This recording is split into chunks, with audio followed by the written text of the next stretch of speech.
Ang sabi nito, ang PFP mission, we commit to prevent and suppress destructive fires. Pag-usapan natin yung fire. Ang fire kasi, ang laki na may tutulong sa atin yan. Sino sa inyo ang naglalaro ng apoy? Taas kamo!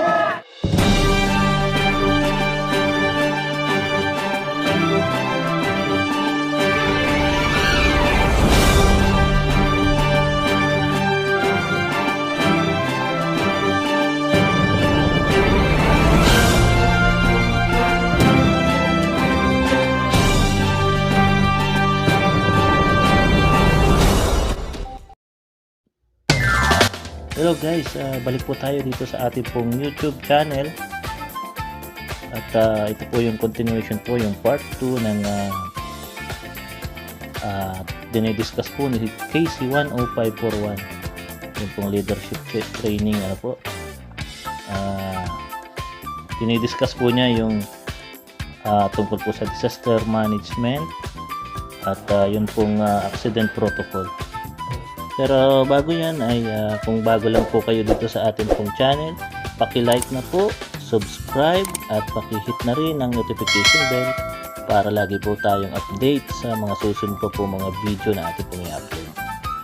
At sama-sama po nating panoorin ito pong part 2 nito po ng mga discussion na sinasagawa ni Sir KC-10541, personal handle of Sir Fire Senior Inspector Bener Tabanyag. Ano po? Panoorin po natin. Anyway, hindi naman po, sa totoo lang. Now, sabi nila, magsisimula ako ng 10 o'clock. Kaya lang, nagsimula ako mag-11 na. No? The time check, 10:51. So, meaning, mag-11 na. Ang tanong ko kay Sir Bong, kay Sir Kael, kanina, kagabi, kay Sir Pili, ilang oras nyo ba ako pasasalitain? Kasi depende po yun sa ibibigay niyong time sa akin. Kasi kaya kong magsalita hanggang alas 5 ng hapon. Baka ang closing natin, alas 6 na. No?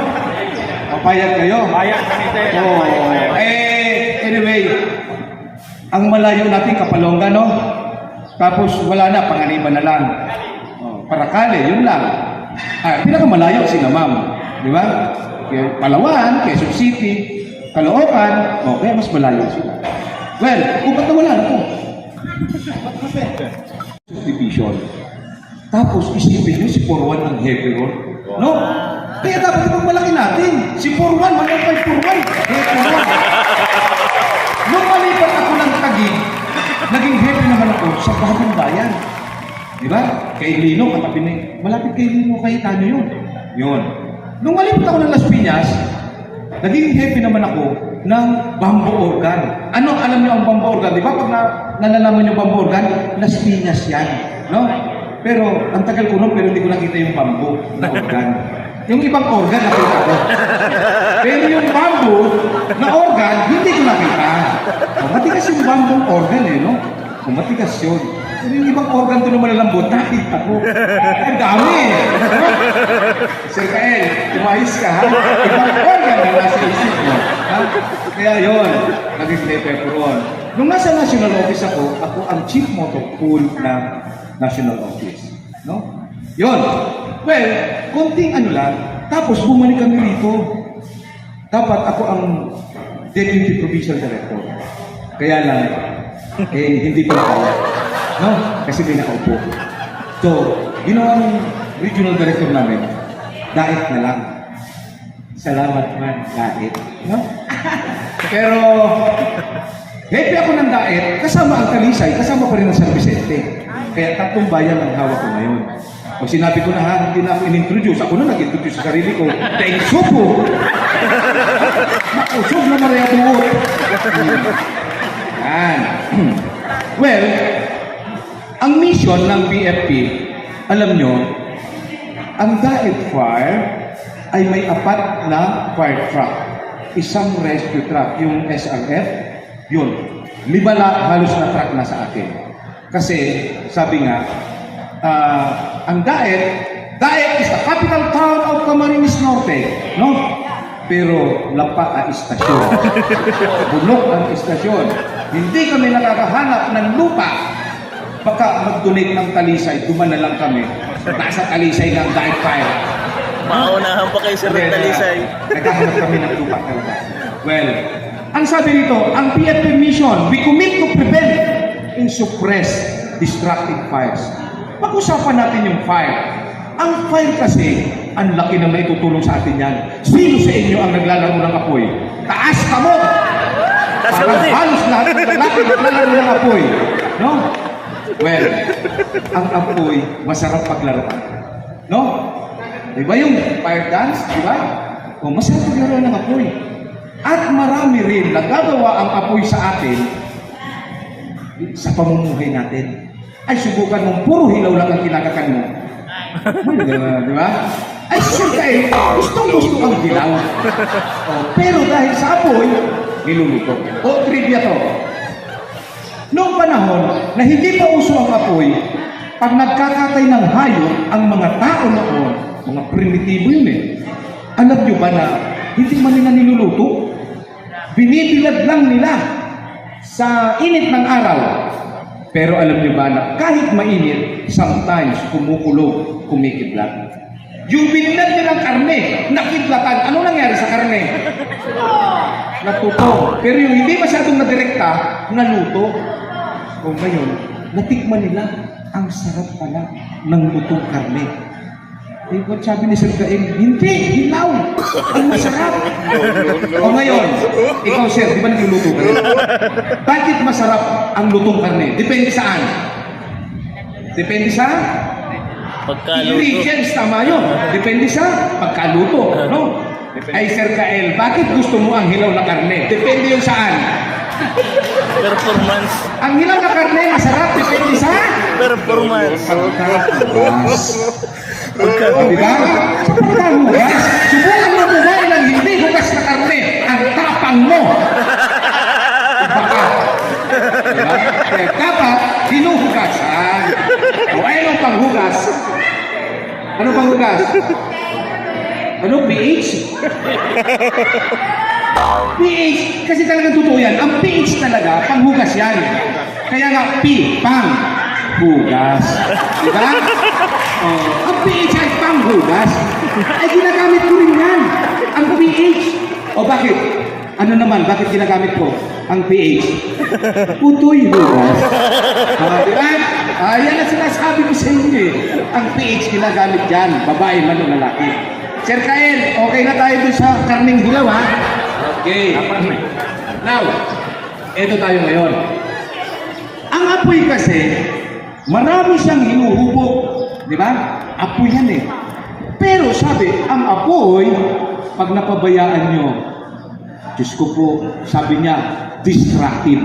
Kaya wala kaming pakialam sa apoy na nakakatulong. Dito kami sa destructive. No? Kaya yan, alam nyo, Sir Mike, di ba yung tinatawag natin sa Bible na dagat-dagatang apoy na nagniningas na asopre? Di ba? Alam nyo ba sa NCR, doon ako nakakita talaga ng dagat-dagatang apoy. Hindi sa dagat-dagatan yung apoy, ha? May dagat-dagatan sa, Malabon, no?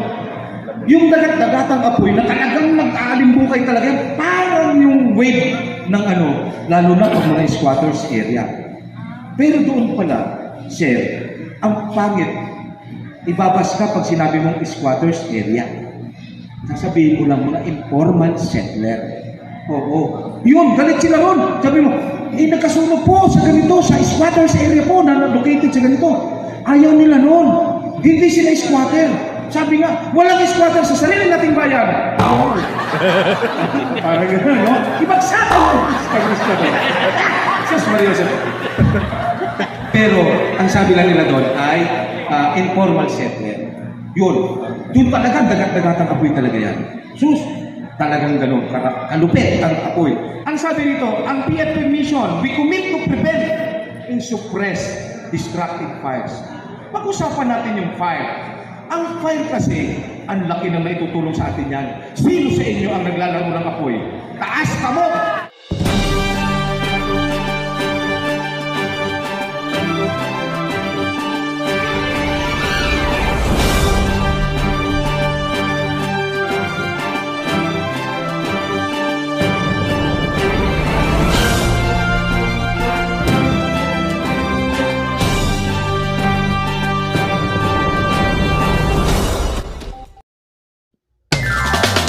Hello guys, balik po tayo dito sa ating pong YouTube channel.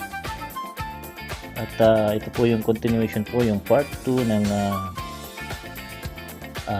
dinidiscuss po ni KC-10541. Yung pong leadership training, ano po. Dinidiscuss po niya yung tungkol po sa disaster management at yun pong accident protocol. Pero bago yan ay kung bago lang po kayo dito sa ating pong channel, paki-like na po, subscribe at paki-hit na rin ang notification bell para lagi po tayong update sa mga susunod pa po mga video na ating pong i-upload. At sama-sama po nating panoorin ito pong part 2 nito po ng mga discussion na sinasagawa ni Sir KC-10541, personal handle of Sir Fire Senior Inspector Bener Tabaynag. Ano po? Panoorin po natin. Wasak-wasak na. Dadaan sabi nila, magsisimula ako ng 10 o'clock. Kaya lang, nagsimula ako mag-11 na. No? Time check, 10:51. So, meaning, mag-11 na. Ang tanong ko kay Sir Bong, kay Sir Kael, kanina, kagabi, kay Sir Billy, ilang oras nyo ba ako pasasalitain? Kasi depende po yun sa ibibigay niyong time sa akin. Kasi kaya kong magsalita hanggang alas 5 ng hapon. Baka ang closing natin, alas 6 na. No? Papayag kayo? Payag kami tayo. Anyway, ang malayo natin Kapalonga, no? Tapos wala na, Panganiban na lang. Parakale, yun lang. Pinakamalayo sila, ma'am. Di ba? Palawan, Quezon City, Caloocan, kaya mas malayo sila. Well, kung ba't wala na po? Division. Tapos isipin nyo si 4-1 ng heavy roll. No? Kaya dapat itong malaki natin. Si 4-1, 10541. Heavy roll. Nung malipat ako ng Taguig, naging heavy naman ako sa Bagong Bayan. Di ba? Kay Lino, katabi na malapit kay Lino, kahit ano yun. Yun. Nung malipat ako ng Las Piñas, naging happy naman ako ng bamboo organ. Ano, alam niyo ang bamboo organ? Di ba? Pag nalalaman niyo bamboo organ, Las Piñas yan. No? Pero, ang tagal ko nun, pero hindi ko nakita yung bamboo na organ. Yung ibang organ, nakita ko. Pero yung bamboo na organ, hindi ko nakita. Matigas yung bamboo organ no? Matigas yun. Pero yung ibang organ doon na malalambot, nakita ko. Ang dami. No? Sir Kael, tumayos ka, ha? Ibang organ na nasa isip mo. Ha? Kaya yun, naging pepperon. Nung nasa national office ako ang chief motor pool ng national office. No? Yun. Well, konting ano lang, tapos bumalik kami rito. Dapat ako ang deputy provincial director. Kaya lang, hindi ko nakaya. No? Kasi may nakaupo. So, ginawa ng regional director namin, dait na lang. Salamat man, dait. No? Pero, happy ako ng dait, kasama ang Talisay, kasama pa rin ang San Vicente. Kaya tatlong bayan ang hawak ko ngayon. Pag sinabi ko na hindi na ako in-introduce, ako na nag-introduce sa sarili ko, dahil supo! Makusog na Maria Buot! Yan. Well, ang mission ng BFP, alam nyo, ang Daet Fire ay may 4 na fire truck. Isang rescue truck, yung SRF, yun. 5 halos na truck na sa akin. Kasi, sabi nga, ang Daet is the capital town of Camarines Norte, no? Pero lapa ang istasyon. Bunok ang istasyon. Hindi kami nakakahanap ng lupa. Baka mag-donate ng Talisay, duman na lang kami. Nasa Talisay ng Daet Fire. Maunahan pa kay Sir Talisay. Naghahanap kami ng lupa talaga. Well, ang sabi nito, ang PFP mission, we commit to prevent and suppress destructive fires. Pag-usapan natin yung fire. Ang fire kasi, ang laki na maitutulong sa atin yan. Sino sa inyo ang naglalaro ng apoy? Taas ka mo! Parang halos lahat ng lalaki naglalaro ng apoy. No? Well, ang apoy, masarap paglaruan. No? Di ba yung fire dance? Di ba? O, masarap maglaro ng apoy. At marami rin nagagawa ang apoy sa atin sa pamumuhay natin. Ay, subukan mong puro hilaw lang ang kinakakan mo. Di ba? Ay, siyempre, gustong-gusto ang hilaw. O, pero dahil sa apoy, niluluto. O, trivia to. Noong panahon na hindi pa uso ang apoy, pag nagkakatay ng hayop ang mga tao noon, mga primitibo yun eh. Alam nyo ba na hindi man nila niluluto? Binibilad lang nila sa init ng araw. Pero alam nyo ba na kahit mainit, sometimes kumukulog, kumikidlat. Yung binilad nilang karne, nakidlatan. Ano nangyari sa karne? Natuto. Pero yung hindi masyadong nadirekta, naluto. O ngayon, natikman nila ang sarap pala ng lutong karne. Eh, what sabi ni Sir Gael? Hindi, hilaw. Ang masarap. O ngayon, ikaw Sir, di ba nagluluto ka rin? Bakit masarap ang lutong karne? Depende saan? Depende sa Pagkaluto. ingredients, tama yun. Depende sa pagkaluto. No? Ay Sir Gael, bakit gusto mo ang hilaw na karne? Depende yun saan? Performance. Ang hilaw na karne, masarap. Depende sa Performance. pagkahugas. O, diba? Sa pagkahugas, subukan mo buhay ng hindi hugas na karne. Ang tapang mo. Baka. Diba? Kaya dapat, hinuhugasan. O, anong panghugas? Ano panghugas? Ano? PH? PH, kasi talagang totoo yan. Ang PH talaga, panghugas yan. Kaya nga, P, pang, hugas. Diba? Ang PH ay panghugas. Ay, ginagamit ko rin yan. Ang PH. O bakit? Ano naman, bakit ginagamit ko ang PH? Putoy hugas. Diba? Yan ang sinasabi ko sa inyo eh. Ang PH ginagamit yan, babae man o lalaki. Sir Kael, okay na tayo dun sa karning hilaw ha? Okay. Now, eto tayo ngayon. Ang apoy kasi, marami siyang hinuhubog. Di ba? Apoy yan eh. Pero sabi, ang apoy, pag napabayaan nyo, Diyos ko po, sabi niya, destructive. Kaya wala kaming pakialam sa apoy na nakakatulong. Dito kami sa destructive. No? Kaya yan, alam nyo, Sir Mike, di ba yung tinatawag natin sa Bible na dagat-dagatang apoy na nagniningas na asofre? Di ba? Alam nyo ba sa NCR, doon ako nakakita talaga ng dagat-dagatang apoy. Hindi sa dagat-dagatan yung apoy ha. May dagat-dagatan sa Malabon, no? Yung dagat-dagatang apoy na talagang nag-aalimbukay talaga, parang yung wave ng lalo na pag mga squatters area. Pero doon pala, Sir, ang pangit, ibabas ka pag sinabi mong squatters area. Sasabihin mo lang mga informal settler.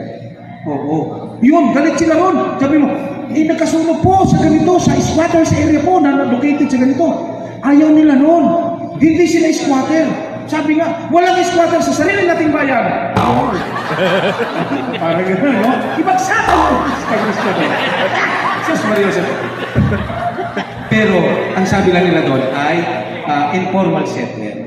Yun. Yun talaga, dagat-dagatang apoy talaga yan. Sus, talagang gano'n. Kalupit ang apoy.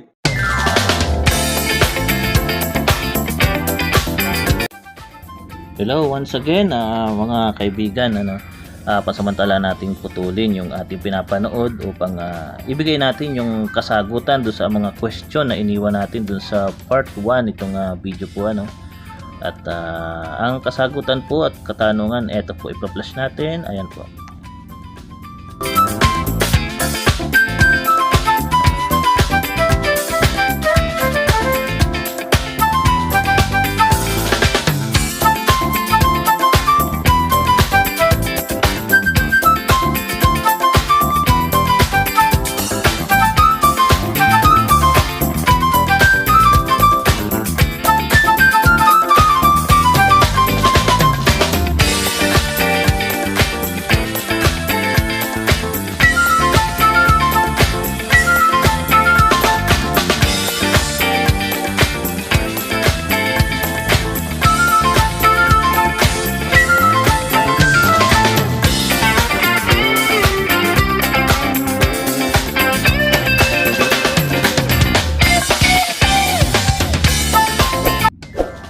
yan po ang mga kasagutan doon sa nakaraang ating iniwang mga question doon sa part 1 po ng video na ating in-upload. Ano po? At ngayon naman po, ito naman po yung mga katanungan natin itatanong sa inyo. At abangan nyo po ang kasagutan naman ito doon sa susunod po na video na ating i-upload. Ano po? At yung mga kasagutan nyo po ay i-comment nyo lang po dito po sa comment section po nitong ating pong YouTube channel.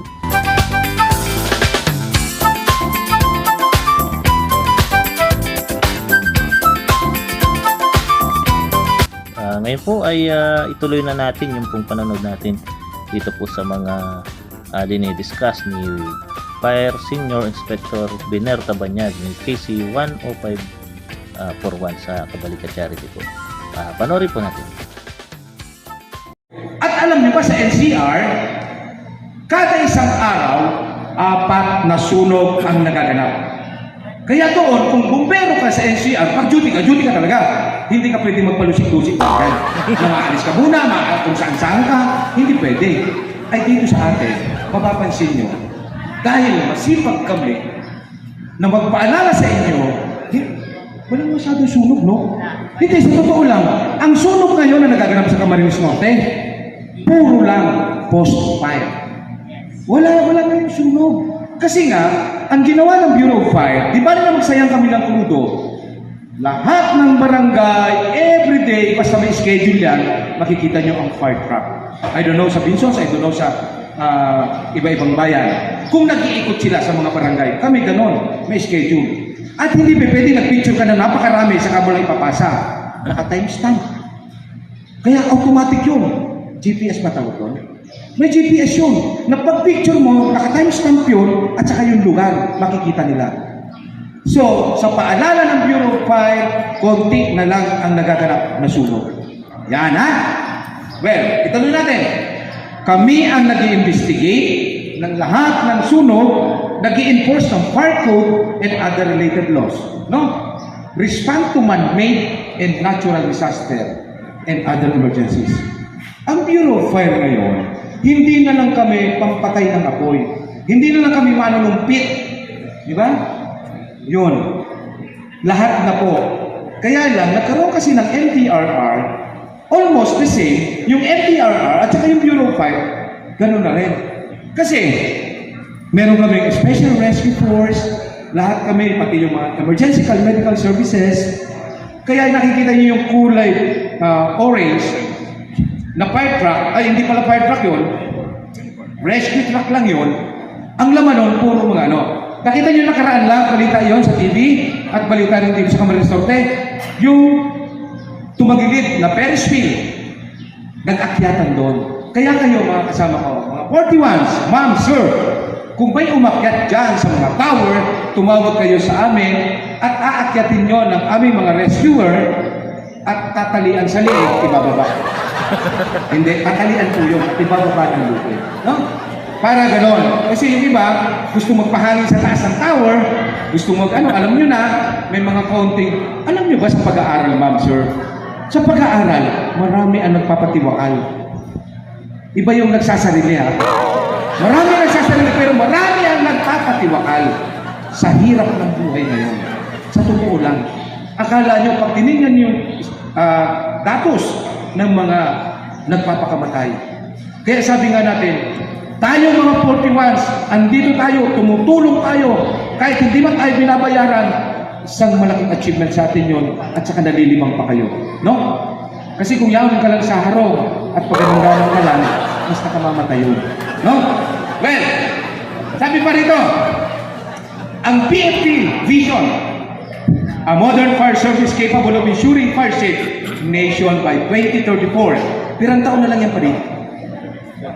20 tungon yan. Pirang taon na lang.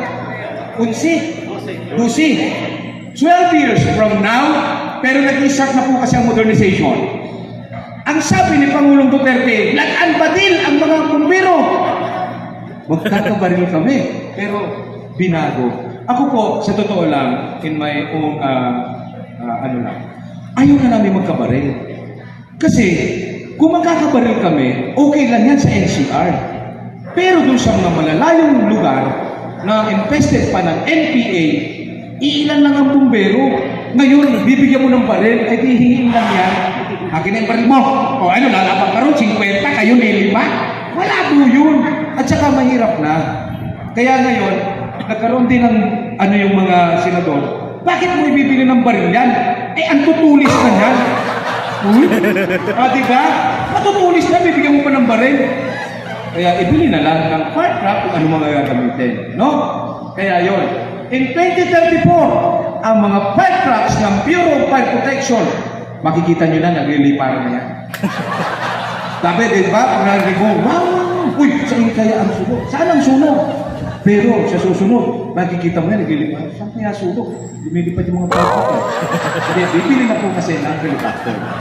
Kung ang PNP may helicopter, naka-allocate na rin. Bumili kami ng helicopter. Pero inda ko lang kung ilang peraso lang. Pero bibili rin kami ng barko. Kaya lahat ng mga ano dyan, yung mga daungan na malalaki, may naka-standby na rin na barko ang Bureau of Fire. So ano na yan? Noon, sir, ang mga bumbero, pag na-re-retard, ang sakit sa baga. No? Sakit sa baga. Lahat yan. Karamihan bumbero na nag-retard, may TB. Kasi noon, ang breathing apparatus na ginagamit ng mga Bureau of Fire, good morning towel. Nakatakip lang ng good morning towel, pumapasok sa usukan, yun na. But this time, pinipilit ng Bureau of Fire na isang bumbero may isang breathing apparatus. Yun.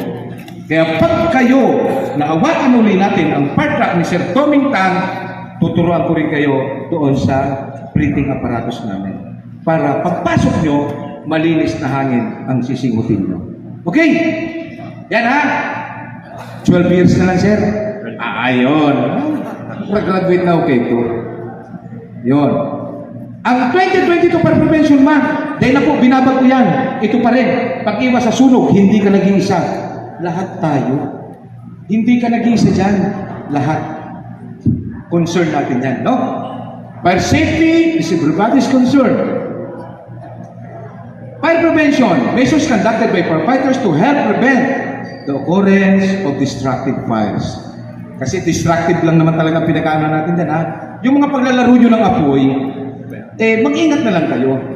Sir Kael, di ba? Yung paglalaro ng apoy, pinag-iingatan na lang yan. Huwag tayo mahuli para hindi maging destructive. No? Okay.